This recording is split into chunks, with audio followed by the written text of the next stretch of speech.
दुनिया ट्रॉफीज देखती है, सर्टिफिकेट्स देखती है, लिंक्डइन प्रोफाइल्स देखती है। बट कोई नहीं पूछता कि रात को नींद आई थी या नहीं, घर में कोई सपोर्ट कर रहा था या नहीं। और एक टाइम ऐसा आता है जब लगता है कि सब छोड़ दूँ। I am Ashmit Saxena.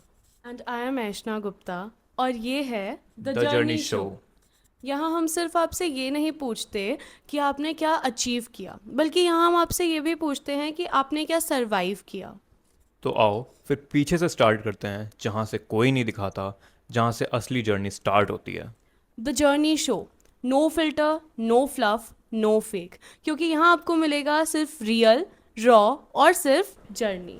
दोस्तों, आज हमारे साथ जो गेस्ट है उनका सीवी पढ़ के मैंने अपना सीवी फाड़ दिया।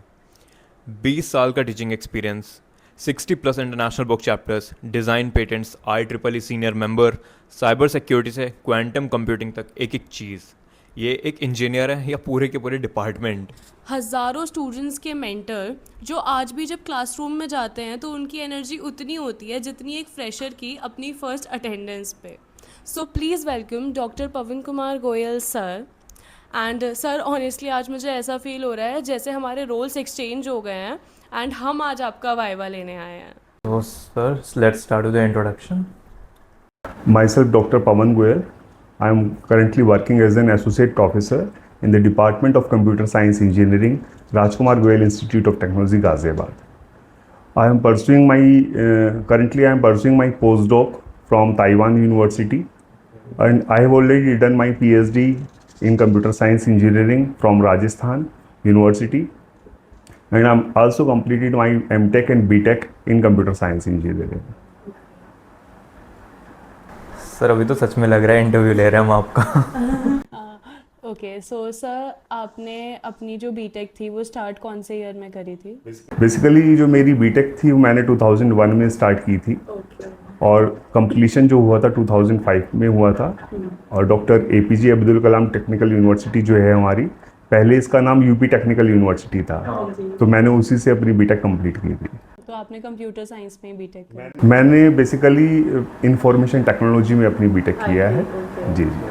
तो सर, अभी जो बीटेक स्टूडेंट्स हैं 2026 में, आप बहुत सारे बीटेक स्टूडेंट्स को मेंटर कर रहे हो, तो उस टाइम की बीटेक में और इस टाइम की बीटेक में कोई ऐसा डिफरेंस जो आपको फील हुआ है कि उस टाइम बच्चे ज़्यादा सीरियस होते थे पढ़ाई को लेकर, स्किल्स को लेकर, बट आज के टाइम में बच्चे चैट जीपीटी का बहुत यूज़ कर रहे हैं, तो वो स्मार्ट यूज़र हैं आपकी जगह से, या आपको ऐसा लगता है कि उन लोगों की थिंकिंग एबिलिटीज़ कम हो रही हैं चैट जीपीटी को यूज़ करके? बेसिकली जो है, जब 2005 में मैंने बीटेक किया था उस वक्त बेसिकली कोडिंग स्किल्स ज़्यादा रिक्वायर्ड थी, या बच्चे प्रोग्रामिंग पर ज़्यादा फोकस करते थे।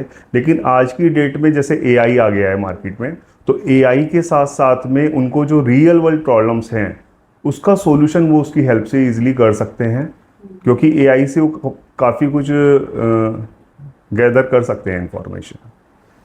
तो सर, अगर ऐसे बोलें कि 2 से 3 पॉइंट्स उस टाइम की बीटेक में और इस टाइम की बीटेक में जो आपको फील हुआ? उस टाइम की बीटेक में बेसिकली जो मेरा था कि ज़्यादा कॉलेजेस ज़्यादा केवल थ्योरी नॉलेज पर ज़्यादा फोकस करते थे, और आजकल के जो कॉलेजेस हैं, क्योंकि AI का ज़माना है, तो बच्चों को new technologies, Python programming, domain skills पर ज़्यादा फोकस करते हैं, जिससे कि बच्चे हमारे रियल वर्ल्ड चैलेंजेस को फेस कर सकें। आजकल जो है स्मार्ट इंडिया हैकेथॉन भी गवर्नमेंट भी काफ़ी सारी इनिशिएटिव्स ले रही है, उस वक्त ये सब नहीं होता था। तो जो बच्चे हैं जैसे कि इनोवेशन पर ज़्यादा फोकस करते हैं आज की डेट में। ठीक है, तो सर आपने अभी स्मार्ट इंडिया हैकेथॉन का नाम लिया, तो बहुत हमारे व्यूअर्स भी ऐसे होंगे जो SIH में बहुत पार्टिसिपेट कर रहे हैं, तो SIH के बारे में आप प्लीज़ थोड़ा सिंप्लीफाई करिए कि उसमें किस तरह से प्रोजेक्ट सबमिशन होता है, जो टीम्स जीतती हैं और जो टीम्स हारती हैं, तो उनमें क्या कमी और क्या खूबी होती है? बेसिकली जो स्मार्ट इंडिया हैकेथॉन है, जब से हमारी ये मोदी गवर्नमेंट आई है, तो उन्होंने ये स्टार्ट किया था, और इसका मेनली जो फोकस है इनोवेशन पर है। तो दो चीज़ें हैं हमारी, इनोवेशन एंड इन्वेंशन। तो इनोवेशन बेसिकली, इन्वेंशन का मतलब है कि जो भी हम न्यू चीज़ डेवलप करते हैं, और इनोवेशन का मतलब है जो ऑलरेडी एग्जिस्टिंग है उसी में ही हम कुछ नया करें।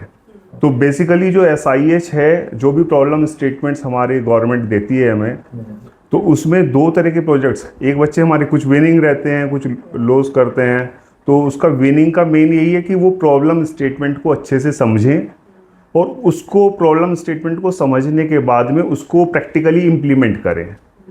केवल और जो लॉस करते हैं बच्चे जो नहीं विन कर पाते, उनका मेन रीज़न क्या है, वो प्रैक्टिकल पर फोकस नहीं करते, वो केवल पीपीटी तक ही फोकस रह जाता है उनका। तो प्रेजेंट करते हैं अपना आइडिया लेकिन वो उसको प्रैक्टिकली इम्प्लीमेंट नहीं कर पाते, इसी कारण से वो उसमें विन नहीं कर पाते। Okay nice. तो मतलब जो लोग हार जाते हैं, जो लोग लूज़ कर जाते हैं, मतलब उनका मेन रीज़न ये रहता है कि वो प्रॉब्लम पे फोकस नहीं करते वो हैं। प्रॉब्लम उन्होंने अच्छे से नहीं समझी और उसको जो प्रैक्टिकली इम्प्लीमेंट करना था, तो जो एग्जैक्टली प्रॉब्लम का वो सॉल्यूशन नहीं कर पाए जो रिक्वायर्ड था। तो अगर मान लीजिए कोई हमारा ऐसा व्यूअर है जो SIS में पार्ट लिया है, तो उसके लिए 2 से 3 पॉइंट जो आप बोलेंगे जिससे वो जीत सके। बेसिकली जो सबसे पहले जो भी आज की जो लेटेस्ट टेक्नोलॉजीज़ हैं उनको अच्छे से, चाहे वो प्रोग्रामिंग स्किल्स हैं हमारी, जैसे कि आजकल पाइथन है, ठीक है, मैथमेटिकल उसके कंसेप्ट्स अच्छे से क्लियर होने चाहिए, जो डेटा सेट्स हैं लेटेस्ट डेटा सेट्स वो अच्छे से उसको आने चाहिए, ठीक है। और उसके बाद जो भी वो रियल वर्ल्ड प्रॉब्लम्स हैं उन पर कुछ प्रोजेक्ट्स पर इम्प्लीमेंट करें। और जो हैकेथॉन की SIH की जो प्रॉब्लम स्टेटमेंट्स हैं, सबसे पहले उनको एनालाइज करना होगा कि एक्चुअल में प्रॉब्लम है क्या और उसका हम क्या सॉल्यूशन कर सकते हैं, फिर उसको प्रैक्टिकल इम्प्लीमेंट करें। ठीक है। तो सर आजकल एक चीज़ बहुत ज़्यादा चल रही है जो है सर्टिफिकेशन गेनिंग ट्रेंड, यानी कि आजकल यूडेमी, कोर्सेरा, GFG, ये सारे जो प्लेटफॉर्म्स हैं ये अपने कोर्सेज लाते हैं, अपने सर्टिफिकेशंस लाते हैं। एंड हमने ये पैटर्न ऑब्जर्व करा है कि बहुत अच्छे लाइक टीचर्स भी वो कोर्सेज प्रिवेल कर रहे हैं, वो उसको अच्छे से यूज़ कर रहे हैं, सर्टिफिकेशंस ले रहे हैं। एंड ऑनेस्टली अगर आप कभी भी कंपनीज़ में इंटरव्यू देने जाते हो तो इन सर्टिफिकेशंस को बहुत महत्व दिया जाता है। तो आपका इस पे क्या पॉइंट है कि सर्टिफिकेशंस गेन करना एक एक्स्ट्रा एज देता है हमें? सर्टिफिकेशंस गेन करना एक अलग बात है, लेकिन स्किल्स आनी चाहिए। आप सर्टिफिकेशंस के साथ साथ में स्किल्स भी लें तो वो ज़्यादा इम्पोर्टेंट है। केवल अगर आपके पास सर्टिफिकेट्स हैं, आपने स्किल्स नहीं है, तो वो सर्टिफिकेट आपकी यूज़लेस हैं। वो केवल आप अपने रिज्यूमे में लिख देंगे, लेकिन जब उसके बारे में आपको स्किल्स ही नहीं है, नॉलेज ही नहीं है, आपसे कुछ पूछ लिया जाएगा तो उसका वो यूज़लेस है। तो सर्टिफिकेशंस के साथ साथ में स्किल्स ज़्यादा रिक्वायर्ड है। ओके। तो सर जैसे आपने जो अपनी जर्नी, अपना करियर है वो टीचिंग लाइन में किया था, तो ये आपका पहले से गोल था कि टीचिंग लाइन में करना है या कुछ अलग चीज़ थी? टीचिंग लाइन थोड़ा सा कुछ फैमिली प्रॉब्लम इश्यूज थे उस वक्त। मैंने 2005 में अपना बीटेक कंप्लीट किया। देन उसके बाद में मैंने तुरंत ही एक जॉब मेरे को चाहिए थी, तो मैंने टीचिंग चूज़ किया। और टीचिंग जब मैंने चूज़ किया तो वहाँ पर मेरे को स्टूडेंट्स जो होते हैं उनको मोटिवेट करना, उनको न्यू टेक्नोलॉजीज़, नई चीज़ें सिखाना मुझे बड़ा अच्छा लगा। फिर मैंने अपना जो फ्यूचर था उसी के अंदर अपना कैरियर बनाया। मैंने फर्दर आफ्टर बीटेक मैंने टीचिंग स्टार्ट कर दी थी। उसके बाद मैंने फिर अपना एमटेक किया, गेट क्वालिफाई किया, देन पीएचडी की, देन अब मैं पोस्ट डॉक कर रहा हूँ ताइवान से, ठीक है। मैंने एमबीए भी किया हुआ है एचआर में। तो मतलब टीचिंग से सबसे बड़ा ये है कि स्टूडेंट्स को मोटिवेट करना, उनकी जो भी वो रहती हैं इश्यूज रहते हैं उनको सॉल्व करना, तो मुझे बड़ा अच्छा लगता था वो सब। इसीलिए मैंने टीचिंग पर ही अपना जो है आगे मैं इसको आगे बढ़ाया मैंने। सर एक चीज़ ये है कि आपने अभी बताया आपने गेट क्वालिफाई करा है, और जहाँ तक हम आपके बारे में जानते हैं आपने यूजीसी नेट भी क्वालिफाई करा है। तो सर इतना ये बहुत, अगर हम लेमैन टर्म्स में देखें तो ये बहुत टफ पेपर्स होते हैं टू क्रैक, क्योंकि अपनी टीचिंग करना, उसके बाद आपने जैसे बताया आप इमीडिएट वर्कर थे, आपने इमीडिएट जॉब ज्वाइन करी है। तो अगर जब आप इमीडिएट कोई जॉब ज्वाइन करते हो तो आपके पास ऑलरेडी इतना प्रेशर होता है, और उस सब के बावजूद आपने पीएचडी भी कंप्लीट करी, अब आप पीडीएफ भी कर रहे हो, वो भी ताइवान से।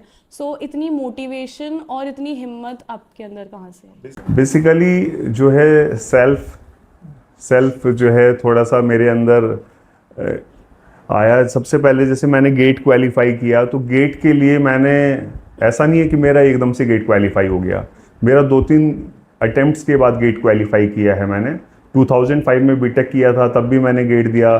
देन उसके बाद में मैंने जब टीचिंग स्टार्ट की तो मैंने ऐसे सब्जेक्ट्स को चूज़ किया जो गेट के लिए बहुत ही इम्पोर्टेंट हैं, जिनसे ज़्यादा आता है, जैसे कि theory of automata in formal languages, operating system, data structures, तो मैंने इस तरह के सब्जेक्ट्स पढ़ाए। और 2008 में मेरी जो जर्नी थी, उस वक्त मैं RKGIT में वर्क करता था जब मैंने गेट क्वालिफाई किया था। तो उस वक्त CSC और IT दोनों ब्रांचेस में गेट था एग्जामिनेशन, मैंने IT से फिल किया था। तो IT का पेपर उस वक्त काफ़ी टफ आया था 2008 में, लेकिन अगर मैं CSC से भरता तो मेरी रैंक और अच्छी आती। लेकिन 2008 में भी मेरा जो स्कोर था लगभग 91 परसेंटाइल मेरी आई थी। गेट 2008 मैंने क्वालिफाई किया था। उसके बाद मैंने MTech किया आफ्टर गेट। और 2012 में मैंने UGC नेट का एग्ज़ाम फिल किया अपना फॉर्म, क्योंकि मेरे को PhD करने का मन था। तो मैंने फर्स्ट अटेम्प्ट में अपना UGC नेट एग्जामिनेशन क्लियर किया है, क्योंकि अगर किसी ने गेट की प्रिपरेशन अच्छे से कर ली तो उसके लिए UGC नेट कंप्यूटर साइंस निकालना बहुत ही ईजी है, क्योंकि उसका लेवल बहुत ही गेट के कंपैरिजन में काफ़ी कम है। क्योंकि गेट में हमारे कंसेप्ट, अगर किसी ने गेट क्लियर किया है यानी उसके कंसेप्ट्स क्लियर हैं सब्जेक्ट्स के, ऐसे गेट क्लियर कोई नहीं कर सकता है। तो UGC नेट क्लियर किया, देन उसके बाद में मैंने PhD की अपनी। और फर्दर मैंने रिसर्च पर काफ़ी फोकस किया। करंटली मेरे जो है 100 डॉक्यूमेंट्स मेरे स्कॉपस डेटाबेस में हैं। उसी के बेसिस पर ही, मेरी रिसर्च प्रोफाइल के बेसिस पर ही मेरा जो सिलेक्शन हुआ है पोस्ट डॉक्टरेट में हुआ था। ओके, और सर जो आपने बुक लिखी हुई है वो बेसिकली किस पे है? बुक लिखी थी जो मेरी, असल में बुक्स लिखी हैं मैंने बेसिकली, क्लाउड कंप्यूटिंग मेरा इंटरेस्ट है, तो क्लाउड कंप्यूटिंग पर मेरी बुक्स हैं। Digital media and social marketing पर मैंने बुक लिखी हैं। और आज की डेट में करंटली मेरी काफ़ी सारी बुक्स पब्लिश हुई हैं। अब मैं जो है एडिटेड बुक्स पर भी काम कर रहा हूँ। एडिटेड बुक्स बेसिकली क्या होती हैं, हमारी जो इंटरनेशनल पब्लिशर्स हैं, इंटरनेशनल पब्लिशर्स और जो ऑथर्स हैं ऑल ओवर वर्ल्ड, उनके बीच में होते हैं एडिटर्स। तो आई am the editor of different publishers. तो एडिटर्स का क्या काम होता है कि हम जो है कॉल फॉर बुक चैप्टर्स करते हैं, उसमें ऑल ओवर इंडिया से बुक चैप्टर्स आते हैं, और फिर हम उनको जो है रिव्यू करते हैं, उनके अंदर फ्लैग चेक करते हैं। जो हमें सूटेबल लगता है कि जो बुक में हमारी स्कोप के अंदर लाई कर रहा है चैप्टर, उसको हम एक्सेप्टेंस देते हैं। देन जो भी हमने, जैसे 100 चैप्टर्स आए, उसमें से हमने 34 चैप्टर सेलेक्ट किए, तो 34 चैप्टर्स को फिर हम कंबाइन कर फिर उसकी टेबल ऑफ कंटेंट प्रिपेयर कर फिर हम एडिटर को सेंड करते हैं पब्लिशर्स को, फिर पब्लिशर्स उसको पब्लिश करते हैं। तो right now I am the editor of the many publishers such as international publishers IGI global, Bentham science जो कि UAE से है, IGI पब्लिशर्स जो कि आपका चाइना, फिलीपींस, काफ़ी जगह उसकी ब्रांचेज हैं। इस तरह के पब्लिशर्स के साथ मैं काम कर रहा हूँ। तो सर आपको इतनी जगहों का पता कैसे चलता है, लाइक? सर ये अवेयरनेस कहाँ से? अवेयरनेस बेसिकली जब मैंने NCR ज्वाइन किया, RKGIT ज्वाइन किया, तो यहाँ पर इस तरह का एक्सपोजर नहीं था। तो लेकिन मेरे जो फ्रेंड सर्कल से फेसबुक्स पर, लिंक्डइन पर मैं देखता था, डॉक्टर विशाल जैन थे शारदा यूनिवर्सिटी में, मैं उनसे काफ़ी इंस्पायर हुआ। उनके मैं देखता था हर महीने में लगभग उनकी बुक्स वगैरह 2-3 महीने में आती रहती थी। तो मैंने सोचा कि ये कैसे करते हैं। तो फिर जो जहाँ पर उनकी बुक्स आई हुई थी, मैंने उन पब्लिशर्स पर डायरेक्ट देखा, उनको एनालाइज किया, और फिर अपना प्रपोजल डायरेक्टली सबमिट किया वहाँ पर, फर्स्ट प्रपोजल। जब मेरा फर्स्ट प्रपोजल एक्सेप्ट हुआ बुक का, तो मुझे अच्छा लगा। देन मेरी जब फर्स्ट बुक आ गई, उसके बाद तो फिर मैंने ये प्रोसेस कंटिन्यू रखा। आज की डेट में लगभग मेरी 10 to 12 बुक्स आ चुकी हैं। Okay, nice. हम लोग को भी एक ही के बारे में पता था। ओके, तो सर जैसे आपने क्लाउड कंप्यूटिंग की बात की, तो हम लोग जब कभी भी एज अ स्टूडेंट कोई चीज़ पढ़ते हैं, तो क्लाउड कंप्यूटिंग की एक डेफिनेशन होती है fixed pay as you go model.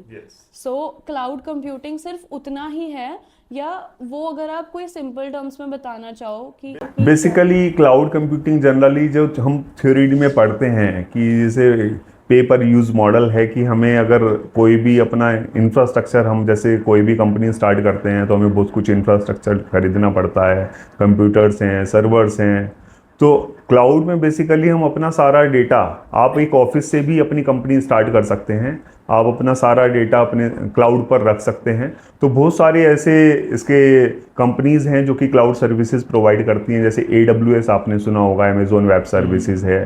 तो AWS बहुत सारी सर्विसेज देती है, चाहे वो आपके प्लेटफॉर्म एज ए सर्विस है, इंफ्रास्ट्रक्चर एज ए सर्विस है, या सॉफ्टवेयर एज ए सर्विस है। हम वो सर्विसेज वहाँ से ले सकते हैं और हमें उनको पे करना होगा मंथली चार्जेस, जितना हमारा यूजेज होगा उसके अकॉर्डिंग हम पे करेंगे, तो हमारा एक्स्ट्रा हमारा जो है खर्च नहीं होगा। तो इसीलिए क्लाउड आज की डेट में मोस्टली जो भी कंपनीज़ हैं, चाहे वो SCL है, डेल है, वो सारी की सारी जो IBM है, तो सब कंपनी आज की डेट में क्लाउड को ही यूज़ कर रही हैं। सबके अपने डेटा सेंटर्स हैं, ठीक है, वहीं पर ही सबका डेटा स्टोर रहता है। तो सर जैसे आजकल स्टूडेंट्स, अगर स्टूडेंट लाइफ की बात पर आए, तो आप अभी तक अगर आप 20 साल से टीचिंग में हो तो आपने बहुत तरह के स्टूडेंट्स को देखा होगा।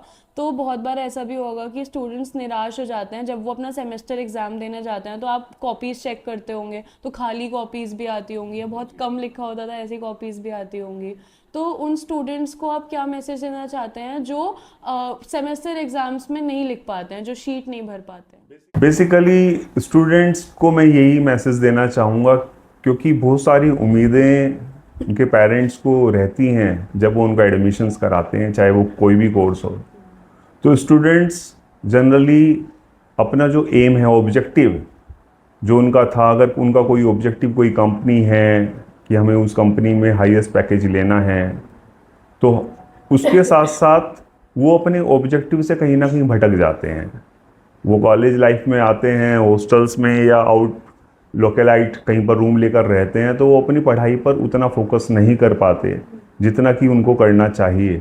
तो मेरा उनसे यही कहना है कि वो अपना गोल बना लें, उस गोल को लिख लें एक जगह, और हमेशा अपना गोल ध्यान रखें कि हमारा ये गोल था, ठीक है, और हमें इस पर काम करना है। उसके लिए जो भी उनको मोटिवेशन है, डेडिकेशन है, तो मैं जब भी अपनी क्लासेस में पढ़ाता हूँ तो मेरा केवल ऑब्जेक्टिव ये नहीं रहता कि मैं सिलेबस पूरा करूँ, मैं बच्चों को मोटिवेट ज़्यादा करता हूँ अपने लेक्चर्स में, ठीक है। इसीलिए बच्चे, मेरा कभी भी फीडबैक कभी कम नहीं आया, चाहे मैंने बच्चों को कैसे भी पढ़ाया, कभी भी फीडबैक मेरा कम नहीं आया मेरा 20 इयर्स के कैरियर में।